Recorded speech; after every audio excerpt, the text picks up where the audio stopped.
So it's a great pleasure to have a chance to talk to Sue Owen. I've talked to many people who were in the diplomatic and foreign service, but not many in the British civil service for a long period. So, Sue, I always start by asking when and where you were born. So, I was born in 1955 in London to Welsh parents who had settled in London about 10 years previously. Right. And a lot of us is formed before we're born by our ancestry, and people often can go back a bit to their grandparents on either side. Can you tell me something about them? Yes, happily. So on my mother's side, my mother came from West Wales, from the Cardigan area, and she was the eldest child of 4, and her parents were tenant farmers. And my mother was born in 1925. They had quite a tough time during the 1930s. My mum was at school during the war. So her parents eventually had a small holding of their own after they'd been tenant fathers. And her father worked during the war for the Ministry of Agriculture, so he wasn't called up. So a reasonably humble upbringing for my mother, although she did go to a grammar school in Cardigan during the war, where she was living in digs Monday to Friday, and she then went to teacher training college in Bangor, sort of towards the end of the war. Did you know your grandparents, those grandparents? Yes, I knew both those grandparents. My grandfather, my maternal grandfather, died when I was about 6, but my maternal grandmother lived on till her 90s, and I think I personally have inherited more of my qualities from her than I have from my mother. She was immensely hardworking and almost never sat down. She was always making jam or plucking a chicken or something like that. Whereas my mother rejected all of that. She was very happy to buy a piece of chicken on a polystyrene plate from Marks and Spencer. She didn't want to be anywhere near the country or her upbringing. So I did know them.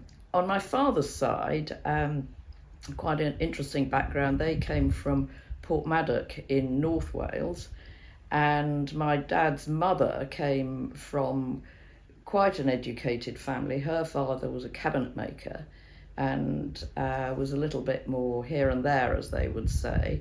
And they bought a house. What does here and there mean? Just a little bit classier. Right. So Dad's mother, Sally, they bought a house in a little village just outside Portmaddock in 1911, and she was a teacher, and she was one of 9 children, of whom only 5 survived into adulthood, and we have quite a lot of pictures and records of them. And of the 5 children, the 3 girls all became teachers. 4 girls, they all became teachers, and only 2 of the 5 themselves married, and each of those only had 2 children. So there was really only my father and my uncle. My dad's father was illegitimate, and his mother had been in service in a house probably in Manchester or the outsides of Manchester. And she came home to have the baby, and he was then adopted by her parents. So he was kind of brought up by his grandparents, and we don't know what happened to his mother. In fact, my brother has spent about 20 years trying to find her, but as her name was Jane Owen, that was quite difficult. And my paternal grandfather, he was apprenticed in the shipyard in Portmaddock when he was 14, and we have a picture of him there with a bit and brace, and although he's only 14, he looks much older in that picture. And he worked in that shipyard until the slate trade died, and then the shipbuilding in Portmaddock died as well. And he then went to become a ship's carpenter in Liverpool. So that explains why my father was an only child, because his father was almost never at home. And he was a ship's carpenter. I mean, he went on very interesting voyages all over the world and would send postcards and that kind of thing home to his wife. And Dad's mother then, once she married, she had to give up teaching, so she took in visitors in their house in just outside Portmaddock. And so my father had we now know, a really lovely childhood. He was brought up by his mother and two maiden aunts he was born in 26 to the 20s and 30s, and his mother was absolutely determined he was not going to have anything to do manually. He was not going to be a carpenter. He was to have a good education and hopefully go to university, and that's exactly what happened. He did maths and physics and went to university in Bangor during the war. So he had a nice childhood, and we have a lot of documentary evidence of that, because he kept diaries, and we even have some photos of him as a child. And unfortunately my father died of Alzheimer's when he was 70, but we have all these records of his childhood. And rather nicely, I have now bought back the house that he was born in Borthaguest, just outside Portmaddock. So we are ourselves now able somewhat to kind of relive the experiences he had walking down into the town and that kind of thing. I suppose one thing I should say is that both my parents met. They both were in Bangor, but they didn't really know each other then. Dad was at university and Mum was at teacher training college. But they both then came to London after the war in about 46 and had jobs there.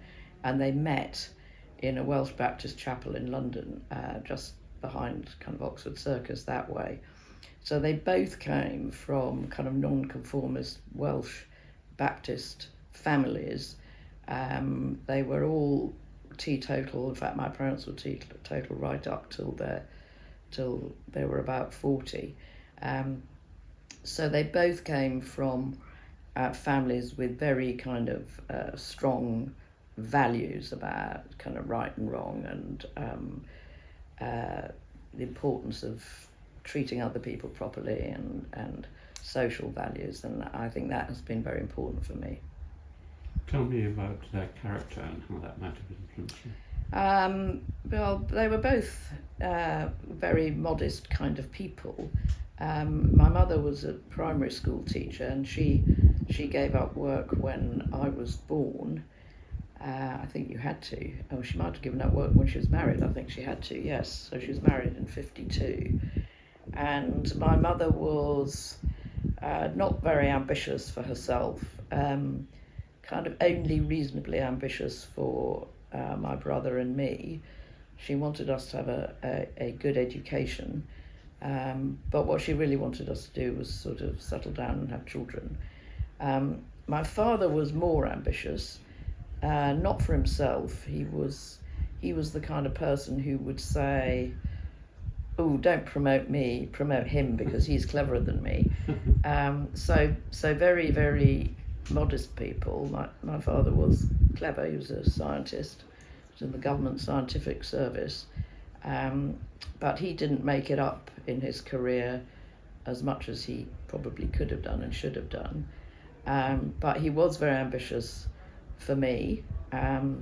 He came to Cambridge around about 1955 or 6 to do a course, and he fell in love with Cambridge then, and his great ambition was for me to go there. So that was fulfilled. They took us to a Welsh chapel every Sunday. So throughout my childhood, although I spoke English at school, they spoke Welsh at home, and I heard Welsh every Sunday at this chapel that we were taken to, and that was quite a commitment because we lived in the London suburbs, and to get up there by 3 o'clock, basically all of Sunday from about 2 o'clock to about 9 o'clock was taken up with going to this Welsh chapel, and they loved that. That was where their main friendships were. My parents didn't really have friends from work. They had one or two friends who were neighbours, but most of their friends right through their life were still, well, family obviously, but also people they knew from church. Good. Well, so you were born, you were brought up in London after Wales. What is your first real vivid memory? I have a memory of my brother being born. We lived in Hounslow in a terraced 1920s house, and my brother was born when I was just over 3, and I remember being taken to she was in a maternity hospital near Hampton Court, and I remember being taken there and waving up to her on the balcony, and my brother coming home. That's quite early, 3. So between about the age of 4 or 5, when you start having stronger memories and going to your first proper school after kindergarten, were you passionate about anything, hobbies, that sort of thing? Collecting things, or? Yes, I was always very into kind of neat things. So there are lots of examples of little needlework things with cross stitches and little designs, that kind of thing. I did do a lot of reading then. I think I learned to read quite early. I'm sure my mother taught me before I went to school. My father was very keen on sport, so we would play sort of French cricket and those sorts of things, badminton in the garden, probably not at 4 or 5, but a little bit after that. And yes, I would, I made a lot of little crafty things. We've even got at home an old needle box with reels of cotton and stuff in, and my mother wasn't as tidy as me, and I must have tidied this box because I wrote a little note which is stuck on the inside of the lid saying, "Please keep tidy." So I was probably a bit of a pain really, but anyway, I do remember that sort of neatness, and I got that almost certainly from my dad. Neatness is a characteristic of bureaucracy, so we'll come back to that later. Where was your first proper school? So I went to the local primary school in Hounslow, so I would have gone there, I suppose, when I was 4, rising 5, and I'm certain that I could already read by the time I went to school, and I know that my parents were pretty frustrated with the school. They didn't think it was that good, and they moved then when I was about 7, nearly 8, to, I think my dad might have been promoted, or no, actually I think it was actually when the last person in his family died, and the house that I've now bought back was sold, and they could afford to move to a slightly better house. So we moved from Hounslow to Hinchley Wood, which is sort of near Surbiton and Esher, in a kind of posher bit of London, and he could get the train up to work very easily. And I then went to a small private school that they paid for 3 years, with the aim of me getting through the 11 plus and getting a free place to a more of a direct grant school. So they did pay for those it was 2.5 years, and that was definitely a better school that pushed you more, smaller classes and that kind of thing. So I think my parents were pleased to be able to have improved that. So you passed your 11 plus and went on to a grammar school? Yes, well, it was a school that's now a private school. It was a very good school called Lady Ellen Hollis, and it had been founded back in 1711 or something like that. So there were a mix of girls at the school. It was a girls' school. There were some who, I mean, I characterise it as you were kind of rich and dim or poor and clever. I mean, it wasn't quite like that, but everybody knew who the free place girls were, because we had free bus passes and free lunches, but it didn't really matter. So I first went there when I was about 8, and then from 11 I went into the senior school, and that was then on a free place, and I enjoyed school. There were 3 streams in each year, and there was, of the 3 streams, one would do its O levels, which was what it was in those days, after 4 years, and the others would be after 5. And if you did your O levels in 4 years, you had a much more restricted range of subjects. There wasn't so much science there. If you wanted to do science, you then did longer in the sixth form. And the school did a lot of sport. By then my father took us to play tennis every Sunday from about age 8, and so I was in the school team for tennis. I was in the school team for lacrosse. So I was quite sporty like that. My dad was quite ambitious like that. So yes, I had a nice time at school. I worked quite hard, and I did well.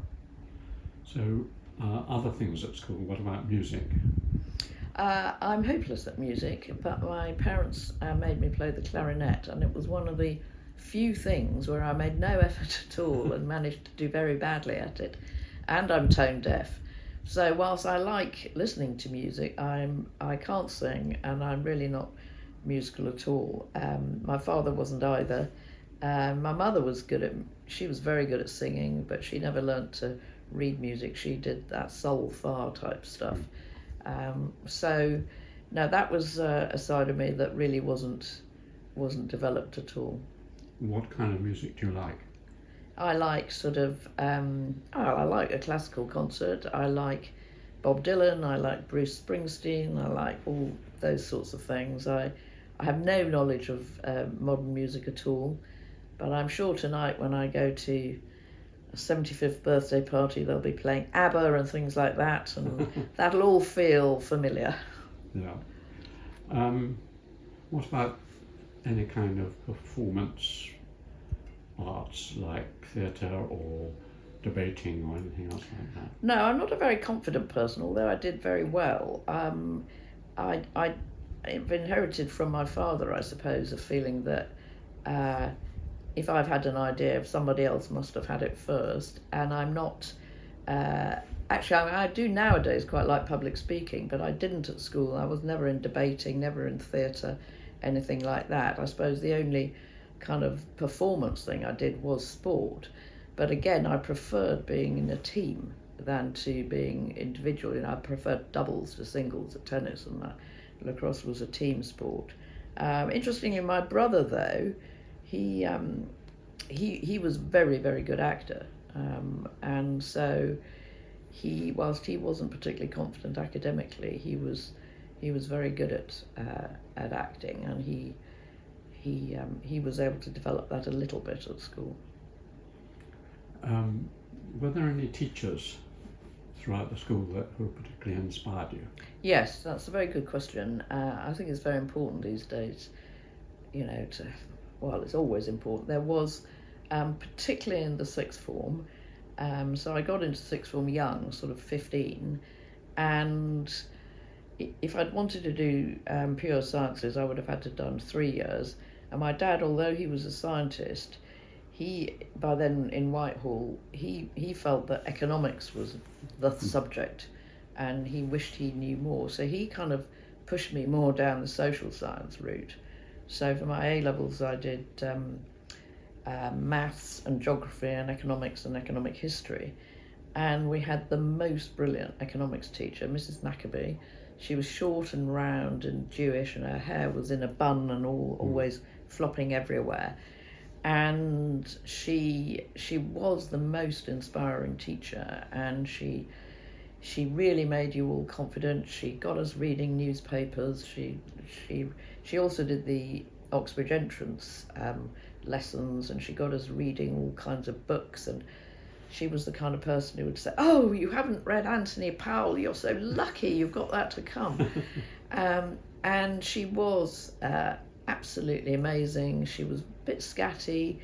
You know, sometimes the essays would come back with some drips of water on them because they'd been near the bath. But she certainly was fantastic. And yes, she's the one I really remember.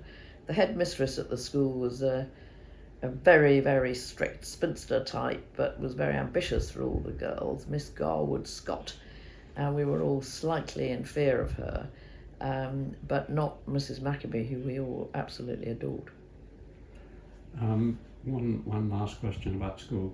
You mentioned this non-conformist Welsh Baptist background. Did that mean that you weren't confirmed into the church?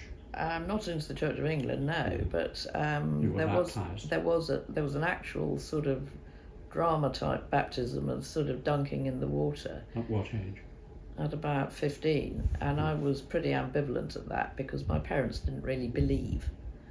They went to church for the kind of a bit of a spiritual uplift and social thing, and the kind of relating back to where they came from, but they certainly didn't believe in God and the resurrection or anything like that. And so the whole baptism thing was for me a bit bogus, and my brother didn't do it at all, and I certainly haven't continued going to any kind of church since leaving school. And when I was married to my husband, who's a lot older than me, he wanted in those days you could only go to a registry office or a church, and his first marriage had been in a registry office. He wanted something with more music and singing, so we did then seek for a church that could accommodate our non-beliefs, and we found a Unitarian church in Cardiff, where we succeeded in having a marriage ceremony without the word God. So that was jolly good fun. So yes, so I suppose I kind of formally rejected that kind of aspect of my childhood, although I think, as I said earlier, the kind of values that were instilled through all of that kind of continued through my life.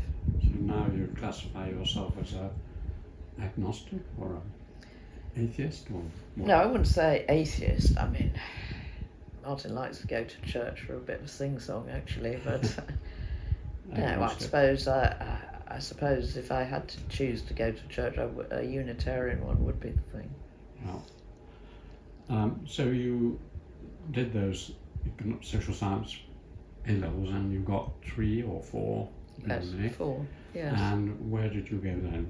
Well, then there was Oxbridge entrance, and so I had a term back at school. I was by then 17, where we did the Oxbridge entrance exams, because in those days you had a special exam which kind of it was quite a good exam, really, because it was more about exploring whether you could think rather than whether you could just retain facts. And we had very good preparation for that with Mrs. Maccabee. So I got a scholarship to Oxford and an exhibition to Cambridge. So I went to Cambridge because you could do real economics there rather than PPE. So for my father, this was the kind of pinnacle of achievement. And then I had two terms out of school where I was an au pair in Switzerland for one term, and then I did a few little jobs in London before starting in Cambridge when I was 18. Which college did you go to? I was at Newnham, and that was an all-women's college, and remains one of the 2 all-women's colleges. In 1973, there were 3 women's colleges and 3 men's colleges, which were by then admitting about 6 girls a year. So it was still about 1 woman for every 10 men when I came up.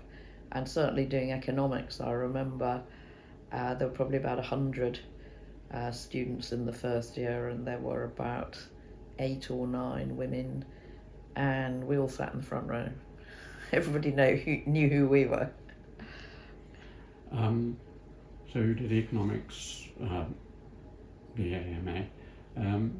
Were there any particular teachers there again whose lectures or Yes, teaching my tutor at my director of studies at Newnham was Phyllis Dean, who was a kind of very well-known female economic historian. I remember her very well. I remember Robert Neild, who had been in government, and he was. I mean, the Cambridge course was very kind of macro and very oriented towards government and policy.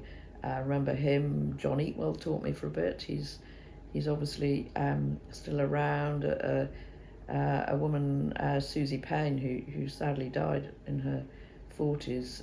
She was my tutor in my second year. And then John Llewellyn at St John's was my tutor in my third year. I was also taught by Mervyn King, who later became governor of the Bank of England. So I had some really, really good teachers. It was not a great time for economics in Cambridge, if I'm honest, because there was the oil price crisis in 1973 and another one later, and kind of macroeconomics was in a bit of turmoil. Joan Robinson and John Eatwell were writing kind of alternative approaches, but I was the student member on the faculty board in economics, so I got to know quite a few of the folk very well. So there was also Rob Rowthorne and the kind of neo-Sraffa people. So yes, I had quite a lot to do with the faculty. I was secretary of the Marshall Society as well, so I was kind of quite active in all that side of student life. I used to go to the debating union, but I would never kind of be debating. But I enjoyed going to that and hearing politicians and that sort of thing. Right. Did you come across, 2 King's government advisors, one of whom was in this set, was Lord Khan, Richard Khan, and the other was Lord Caldor. Did you come? Yes, both of those. Well, I didn't know Richard Khan so well, but he was certainly around, and he may have done the odd lecture. But Nicky Caldor I did know, and I even met him a bit afterwards. I remember when I came up to actually get my MA, it was the week the Falklands War broke out, and I remember watching it with Robert Neild and Nicky Caldor in Nicky's house over in Grange Road, and then there was Wyn Godley as well. I was going to ask about Wyn. So Wyn was amazing. He was just what an incredible intellect, and he of course had worked in the Treasury as well. A very, very inspiring person. I interviewed him as well. Yeah. So other things that you did in those 3 years, it's meant to be a time of wine and roses and yes, I was very active in all of that. And, I used to cook a lot. There's a big tradition in Newnham of people kind of conjuring up dinner parties on 2 little gas rings, and I would do all of that too. We had lots of fun. I lived in Newnham in the same room all 3 years. I had a wonderful room, and there was no eating in hall while I was there because the kitchens were all being redone, so we all did a lot of cooking on our own. I had quite a lot of friends. A lot of my friends now are people I knew at Cambridge, a couple at Caius and a couple at St John's. But I did have a bit of a tragedy at the end of my first year, because my first proper boyfriend, Gordon Clark, who was a mathematician at St John's, was killed by lightning. early in the summer vacation at the end of our first year. And looking back on my life, I think that had more of an impact on me than I factored in at the time. Didn't really have another boyfriend after that. I knew a lot of people, but that was pretty bad. I was very friendly with his best friend at St John's, John Hills, who subsequently became a very, very well-known and respected professor of economics at the LSE. Sadly, John died during COVID. So that wasn't great. Good. Well, at the end of those 3 years, what then did you do? Well, I drifted around, to be honest. I always characterised the first third of my working life as having been an academic economist, and I went to Cardiff, did a master's there, which I enjoyed. Bizarrely, at the same time, my parents moved back to Wales, so my home moved from London to Cardiff as well as my work. And then I was a kind of researcher and then a lecturer in Cardiff for about 10 years, but my academic research was with a woman, Heather Joshi, who was at the London School of Hygiene, and Richard Layard at the LSE, and we were working on women in the labour market. But I enjoyed the teaching and the lecturing, and Cardiff had a sort of Cambridge tutorial system, because the professor had been at Sydney, and so you had to keep up with all aspects of economics because you were all teaching micro and macro. And so I enjoyed the teaching, but to be honest, I didn't really like the research, and I found the kind of competitive nature of academic life, I found that very tedious. So I did that, and that is in fact where I met my husband. He was a professor of sociology, he was a lot older than me. So, I mean, good things came out of that time in Cardiff, but in the end, Cardiff University was threatened with bankruptcy, and rescue money came around about 87, but only if the staff were cut by a third, and gradually the people in the economics faculty, had been 20 of us. I think I was the 10th to leave. So it was a kind of cloud that actually had a silver lining for me, because I left when I was about 32, and we joined the civil service. So I moved from being an academic economist to becoming a government economist.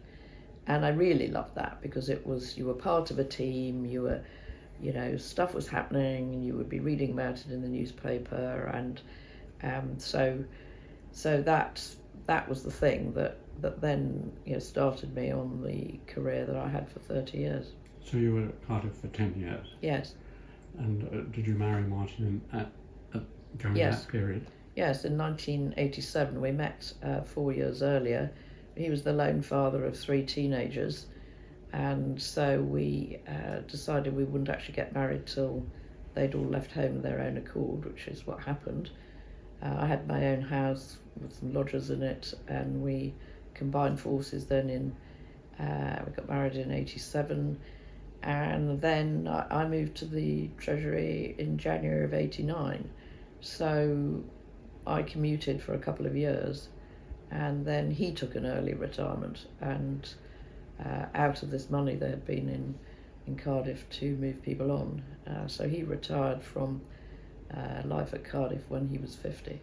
Really? So how is that? Yes. And he hasn't had a job since? Yes, the terms of his early retirement was that he couldn't be re-employed in the university sector, but he could be re-employed in the polytechnic sector. And so he moved to, after a bit, he moved to Roehampton, which is now a university. So he did work again, yes. But it gave him the opportunity to write, which he hadn't had very much of before that. Right. So you said, you referred earlier before we started to realising that something about your early life and childhood and parentage had influenced you more than you thought in your later career. Can you elaborate on that a bit? Yes, well, the first, I joined the Treasury when I was about 32, and I'd say I characterise the second third of my working career as having been a government economist. And I worked in the Treasury largely, and also had a bit of time in Number 10, small amount, and then in the British Embassy in Washington, where we lived for 3 or 4 years, and during 9/11 and so on. And in all of those roles, I as I say, I always kind of lacked confidence in my own ability, and I always thought that to move up in the civils, somehow the people in the level above were even cleverer somehow. And anyway, so I wasn't promoted for a while, till I was about 40, I suppose. And then it was later, I suppose, towards, when I was about 46, 47, when we came back from Washington, and I then moved into what I think was the third of my working career, where I was in more leadership roles. And then it was far less about kind of knowing the intricate detail of everything. It was much more about being a leader of people and being able to get the best out of people working for you. And I think it was then that these kind of qualities that had been instilled in me earlier, actually, I realised that they were sort of emotional intelligence and teamwork and bringing other people on, and the kind of benefits of having quite a low ego actually turned out to be rather valuable. And so I, slightly surprisingly to myself, I then turned out to be quite good at these leadership roles. And I realised that in those more senior positions, you don't always have to know all the detail of everything, because you get bigger and bigger portfolios, and you can't possibly know the detail of everything. And actually, your staff don't want you to know the detail of everything, because that's their job. But valuing them and trusting them to do their job, and helping them when stuff goes wrong, because stuff does go wrong from time to time, turns out to be what they really want. And people don't value micromanaging control freaks in senior roles. There are an awful lot of them, I might say, but actually, because I wasn't like that, as I say, I turned out to be quite good. And when I got to be a permanent secretary, I turned out to be quite good at that.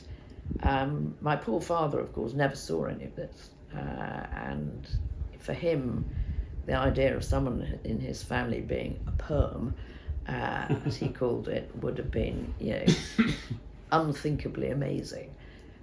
So I do regret that he didn't see that. How far did he see?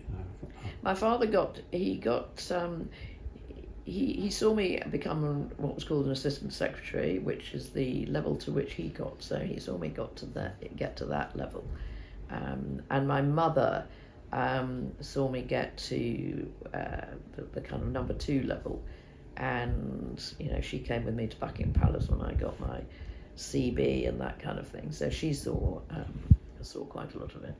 You partly answered it, but what are the qualities of if a young person asked you what qualities you need to be a good civil servant and at the higher level, what would you say? Well, obviously the civil service has a lot of values about impartiality and integrity and honesty and that kind of thing, and you need those at all the levels. And if you can't hack, working for a government you personally didn't vote for, then civil service isn't for you. But I think in the more senior roles, emotional intelligence is really very, very important. And certainly if you're going to be a good permanent secretary, I saw it as my role to help the Secretary of State really shine in their job. And there were many aspects to that. I mean, it was really important to understand them as a person, and they're all different. All the Secretaries of State that I worked with, they were all very different characters, and you needed to adapt your own style to fit those. But these jobs are nightmare jobs. You've got to be, you're in charge of a government portfolio which you possibly don't know anything about. I mean, when a new government comes in, generally a new Secretary of State will have shadowed the role, and so happily they do know something about it. But when reshuffles start happening, you will typically get people who don't know their portfolio, and you have to help them manage that. And some are very open to going out and saying, I don't know anything about this, I'm thrilled to be in this job and I'm now going to find out. But there are others who prefer to lock themselves in a room for 10 days and come out having mastered the brief. I did have one Secretary of State, John Whittingdale, who had been, he was a dream in many ways, because he had been chair of the Select Committee for Culture, Media and Sport for 10 years when he became Secretary of State. So he already knew all the subject matter. He just didn't know about being a minister. So that was quite easy. But they have to do these policy jobs. They've then got to kind of run a team, because they'll have junior ministers. They've got to be part of cabinet and collective responsibility there. They've got to be part of their political party. They've got a constituency. They've got their family to think about. And these days, all of this is in the glare of social media, and timescales are very short. So they are very, very difficult jobs. And the role of the permanent secretary, a good one, I think, is for them to feel that you're on their side and really trying to help them perform at their best. Meanwhile, of course, you've also got the kind of other things that you need to do as a permanent secretary. You have to, you have to run your department and the resourcing of your department and that kind of thing, and you're accountable to Parliament yourself for the way the money is spent. You have to be an ambassador for your department, and part of the kind of Wednesday morning colleagues, the civil service group that meets every Wednesdays, or the heads of every department. And you generally also have some other kind of leadership role across the civil service as well as your department. So I was the diversity and inclusion champion for many years. And then in some departments, there's a big operational delivery role. I mean, I personally didn't have that. In departments like Justice and the Home Office and Work and Pensions, they are delivering. They have thousands of people who are out there delivering at the front line. And then other departments like mine, you will have many arm's length bodies. In Culture, Media and Sport, I had 45 arm's length bodies, each with their own chairs and trustees and so on. So that there's some variation in the nature of the roles, but the overall leadership role, I think, is quite similar. That's an interesting answer. We'll come back to what you actually did in various places in a minute, but the other question is, you said you weren't very self-confident, and yet quite a lot of your work has been trying to support inclusion and things like this, so you're interested in that. And you sort of gave a hint as to how you became more self-confident. Would you give any advice to young, particularly women, who lack self-confidence, and how they can manage? Yes, that's a very, very good question. I think one of the things I would say is not to be in a hurry. My career, only became successful in my 50s, and I became a permanent secretary when I was 58. If you become a permanent secretary when you're 40, what are you going to do when you're 50? You can't all be cabinet secretary. So I think not being in too much of a hurry is one of the things. I think also for women, just not giving up. You may not get a promotion the first time you try, but you probably will on the second or third time. I very rarely got jobs at the first attempt. And you know, there's nothing wrong with not succeeding the first time. You learn from that. You've had interview practice. You've totted up your CV. You know, you've had to think about it a bit. So actually, not being put off by failing at something, and then just having a go and having the confidence to have a go. That's something certainly in the civil service that we did do. I mean, the civil service has done very well on gender diversity now. Even at the very top, it's at least 50-50. But one of the things that was quite powerful about 10-15 years ago was just trying to assemble the field and encouraging more women just actually to apply. I mean, I don't believe in positive discrimination, but just things like that. When I was in international development, instead of doing promotions one by one, we would do them all together in the year. So we'd do like about 6 all at once. And so then there would be a bigger pool of people, and we'd encourage women just to put their hat in the ring.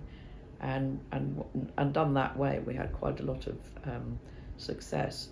I think the same is also true of kind of ethnic minority background, actually encouraging people just to have a go, not to rule themselves out at the beginning, is really important.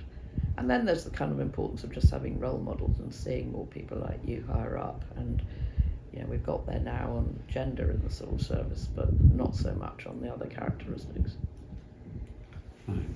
Well, let's go through one or two of the phases of your career.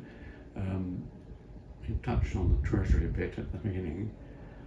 One particularly interesting bit would be your time in Washington, 3 or 4 years. Were you both there? Was Martin there as well? Yes. So I was the Treasury person in the British Embassy, and we went out there in 1999, and there were about 16 people in top roles in the embassy. I was the only woman, so I was the Treasury person. For Martin, it was quite difficult for him because he was the only spouse that was male. So it was, to start with, quite. He didn't really take part in that sort of expat embassy life, but he had a fellowship at the Woodrow Wilson Centre and subsequently a teaching job at the State University of New York. So kind of things came good for him. Our son was 7 when we came out. He went to an extremely good school. So it was the end of the Clinton years. New Labour was still new. So it was 1999. They all wanted to know how the American economy had been growing so fast during the Clinton years, and how some good social things had been done. So it was a really exciting time to be there. There were loads of visits from ministers, and you know, I'd be asked one day about something very technical like mortgage-backed securities and regulation of over-the-counter derivatives, or I'd be asked about what about teenage pregnancies, what have they done about that, and what about welfare. So it was very much a role where you had to know a lot of people, you had to know who to ask, and sort of get a lot of contacts, American contacts, for people to meet. So I really enjoyed all of that, and I used to write a letter back to the Bank of England, because the bank in Britain had just been made newly independent, and Eddie George was the governor. Mervyn King, who taught me, was the deputy governor, and so I used to write them a letter before each Monetary Policy Committee meeting with some kind of stuff about what had been happening in the States. It was quite good that we sent our son to an American school, not to an international or British school, because through school I got to know a lot of very useful Americans as well, who I would meet sort of at the soccer field on a Saturday, that kind of thing. So that was really helpful. So it was, that first period was really, really exciting, and obviously we had we had a higher standard of living than we did at home. We had a house that was provided nearly free. I mean, we paid for a little bit of it, and there was lots of travel. So it was really interesting, and living, you know, in another culture and so on. Then there was the disputed election, the end of the Clinton years, the Gore-Bush election, the one with the hanging chads and the missing votes and all that sort of thing. And then Bush got in. And so the whole atmosphere in the embassy was then very kind of muted, because there weren't so many things where New Labour kind of were aligned with the Bush administration, and the kind of ministerial visits were drying up a bit, and we were kind of all scratching around a bit for kind of common ground, really. And there wasn't a lot. Anyway, then 9/11 came along, and that was, everybody remembers, don't they, where they were on 9/11. I was in the embassy, and Martin was on a plane to New York, and my son was at school, and my first secretary was in the hotel between the two towers, because he'd gone up to New York for a conference. So it was a very difficult day. My first secretary got out, but he was very disturbed by everything he'd seen. He wasn't able to work for 6 or 7 weeks afterwards. Martin's plane was turned around. He came back, but it was all very fast moving and chaotic. But of course, then there was more common ground, and that's when kind of Blair then formed his relationship with Bush, and the rest is kind of history. But within the embassy, it meant that the kind of economic and trade side of things that had been so in the ascendancy in the Clinton years, that kind of faded away a bit, and the political and military side of the embassy kind of rose up and became more important in embassy life. So it was incredibly interesting time. Well, you must have travelled around America somewhat, perhaps a lot. What was your general impression or feeling about the American people? Well, it is certainly an economy is completely different from the UK, in the sense that there's much more of a culture of you can do anything, and that kind of even rubbed off on you as a person. I mean, even in the embassy, I was more innovative, I think, than I could ever have been in Whitehall. You know, I was quite interested in women-owned small businesses, and so I did some work on that. I got Gordon Brown interested in it, so on. So there was much more tolerance in the US of failure. You know, you could start up a business, and it was kind of expected that it wouldn't succeed for 2 or 3 rounds. So that there was just that much more culture. People moved around a lot more, or maybe that was just the people I dealt with. But yeah, people, you know, where they would, certainly the people I knew, very few of them were living where they had been raised. They had moved around. So we liked the Americans. I mean, you know, they were very kind of social. There was a kind of very formal side to them and a very informal side to them. There was no kind of in between. It was either very formal suits or shorts. There was nothing in between there.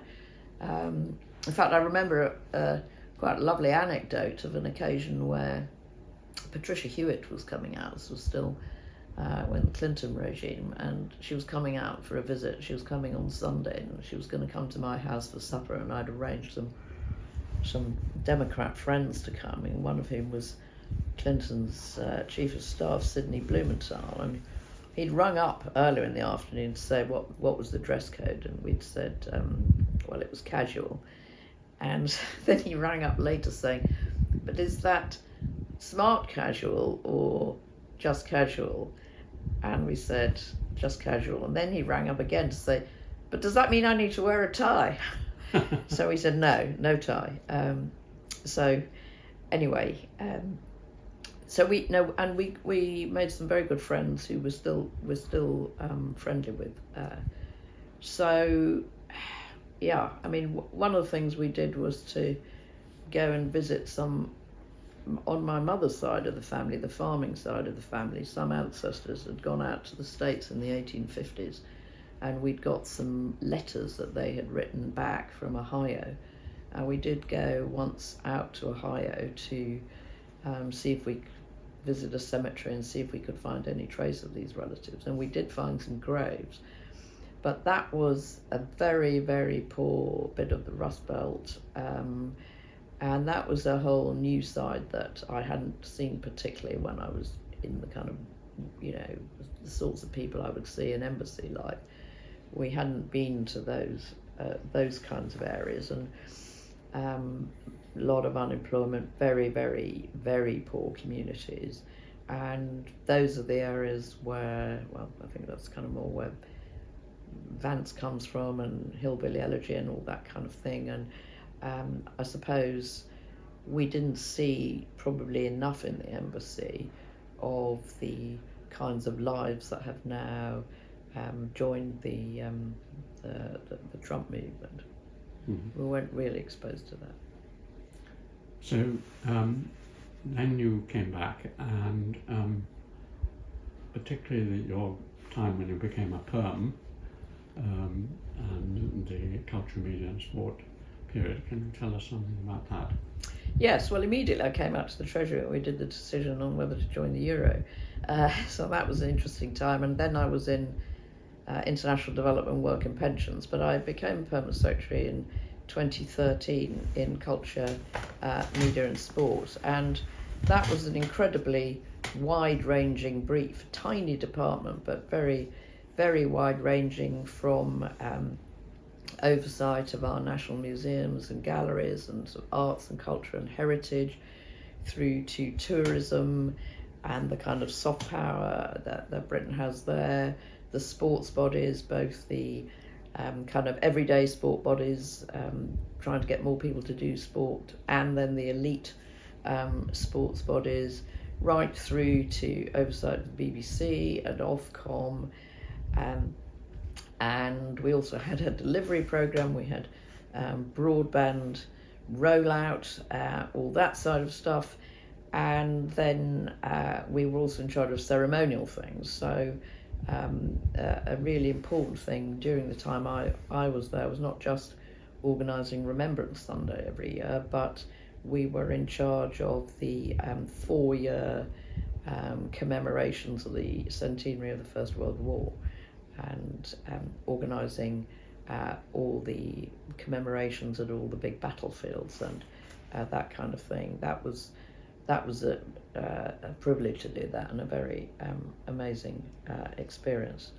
So yes, I was there as 6 different secretaries of state, and one of my roles immediately when I arrived was to try and build the department up, because we were, when I arrived, it had just suffered from the effects of the 2010 spending cuts, and the department had been reduced to about 350 people, which wasn't really viable to run a department. And so I had set about trying to kind of rebuild the department, which we did by taking on a lot of new functions. So we brought in from the Cabinet Office responsibility for civil society and volunteering, and we also brought in, we'd already got responsibility for broadband delivery and media, but we brought in a lot more of the kind of digital side of things and data protection and so on.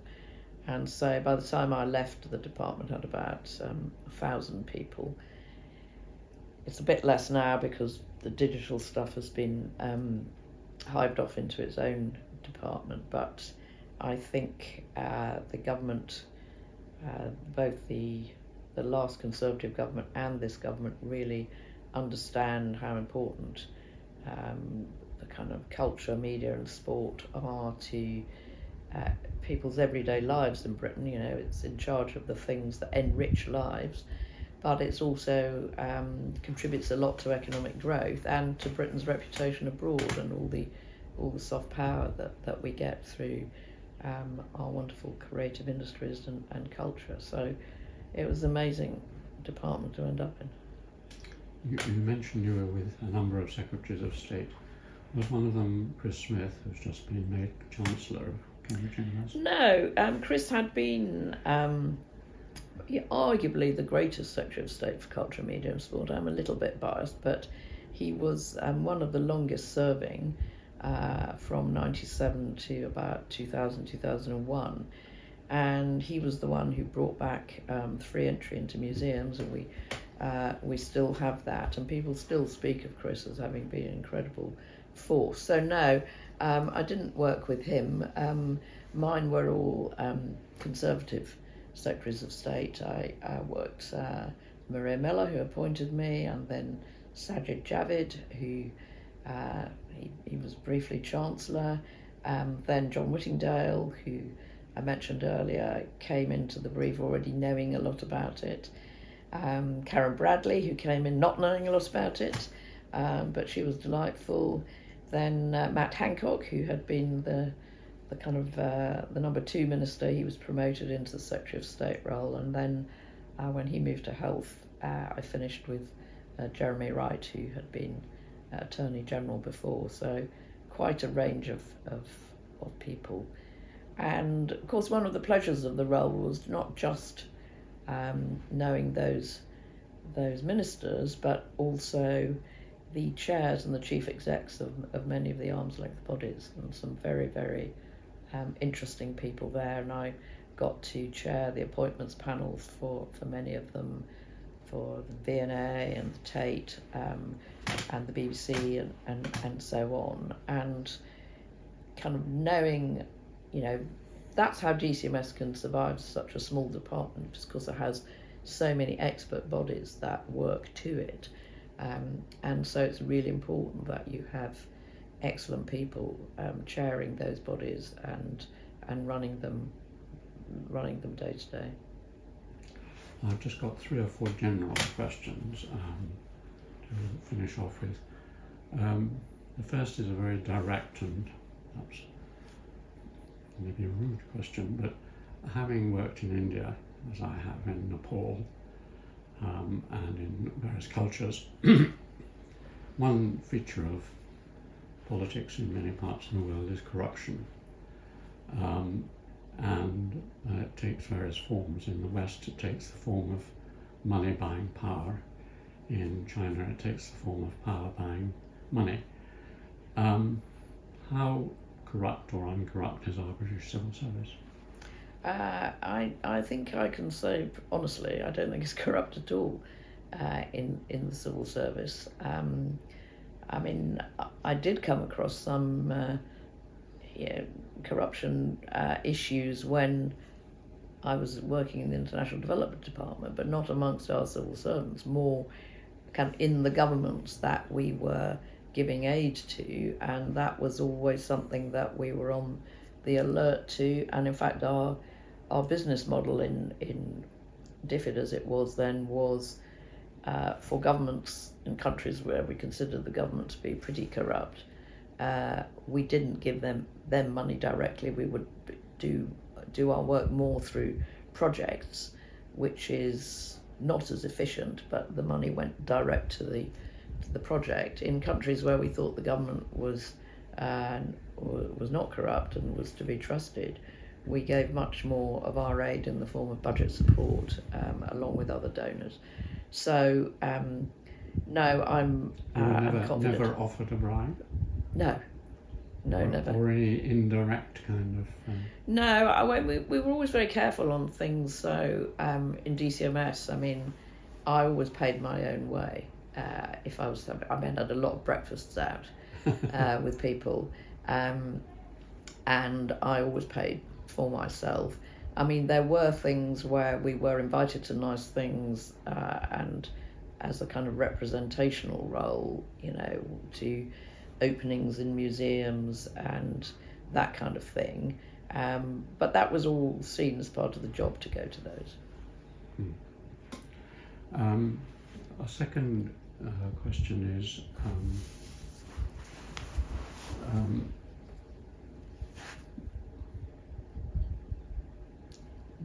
well, this is another it's a slightly facetious question, but most of us have our view of the civil service through yes minister, yes prime minister, and when we come occasionally to look back at it, it's still as funny as it ever was.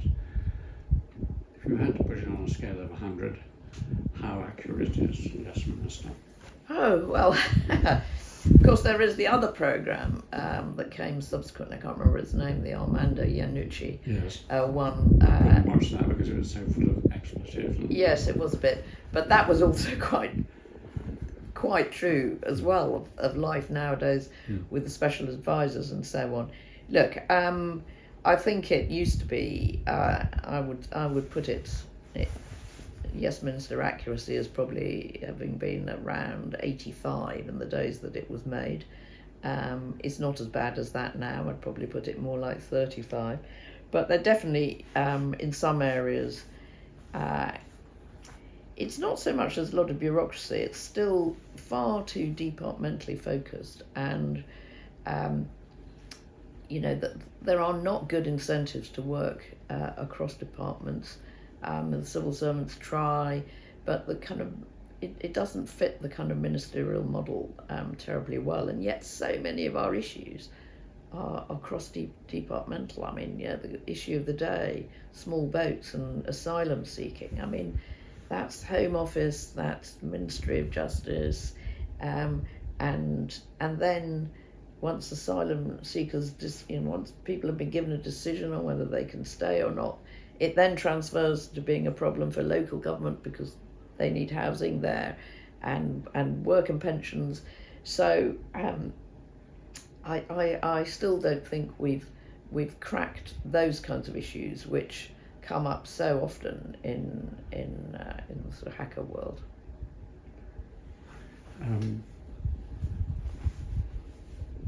Another one is something that puzzles certainly my wife and I when we are watching current events, is a kind of disconnect between us voters, us people, and the decisions that the government take. Gaza is an extreme example at the moment, but also some of these macro decisions on huge scale projects. The HS2 is obviously the extreme example, but recently Sizewell C and so on. Vast projects, and I know people who work in these, and they say the whole thing is a gravy boat and whatever you call them. A huge amount of waste and people taking vast amounts of money.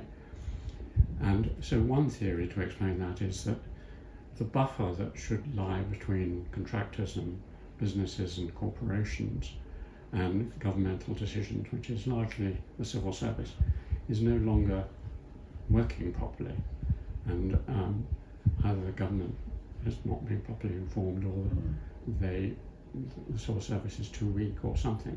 But something seems to have happened that we can see the enormous waste that is constantly occurring with no justification. Have you any comments on that? Yes, well, I mean, it's a thorny issue, isn't it? I mean, there's lots of aspects, but let's talk about the ones that you were raising there. Actually, I think the nature of the political cycle is, they don't look very long term. It's much more focused on what can be done in the next few years. So I don't think there is really good long term thinking going on. On the commercial side, I actually think things have got a bit better. I mean, it may amaze you, but I think in the sort of up to about 10 years ago, I think the civil service was hopelessly ill prepared to manage these major projects. And, I mean, the kind of joke is that, people who'd done greats at Oxford were running the finances now. So I think the professionalisation of the civil service has been incredibly helpful. You know, you have to have got a proper finance degree to be the finance director. But roughly about 10 years ago, I suppose, a guy came in, John Manzoni, came into the Cabinet Office, and his main aim was to professionalise the commercial and the procurement functions, and actually to make sure that the people who were in charge of contracting had actually got some qualifications and some experience in all of this. And I think John did save the taxpayer millions and billions of pounds through that. But there's a lot more to go on that. And there's also been a great big movement to the Major Projects Authority and kind of leadership of major projects, and that's the big program that's run actually in Oxford at the Said Business School, to try and make sure that we've got really, really good people running these things. So we're definitely not there yet, but I actually think it's on an improving trend, not a getting worse trend. Good. That's hopeful. So we've more or less come to the end, but I always leave it as a possibility that your interviewee might have other questions that they would have liked to have been asked, and I have not asked them. Is there anything you would like me to ask about or comment on? No, not really. I mean, I think you've gone through an awful lot of things in an hour. I suppose that just one final comment I'd make is that, you know, I consider myself now to be in the fourth third of my career, because I'm doing lots of small things, and I have some of those things are in the private sector, and I am very struck by how little the private sector knows about how government works and how decisions are taken and who the right people are. But I'm also quite struck by, I think, that the civil service doesn't really know enough about how the private sector works. And, you know, we've had small attempts at some bits of interchange and that kind of thing, but what's typically happened that it's very difficult to get private sector people to come into government and stay. And of course, if government people go out, they tend never to come back. And although it slightly pains me to say this for some ways, I actually think that, looking back on my experience in the States, is that although the top of the civil service there was completely politicised and it was all people brought in from the outside, there were some benefits there, because you got a lot of people coming in for 4 or 8 years, and they could cope with the pay cut for that amount of time, who did actually know how business worked and how the economy works. So I feel that something in between these two systems would be ideal. Good. Well, that's a nice note to end on, and thank you very much. Well, you're welcome. Sue. No, it's enjoyable.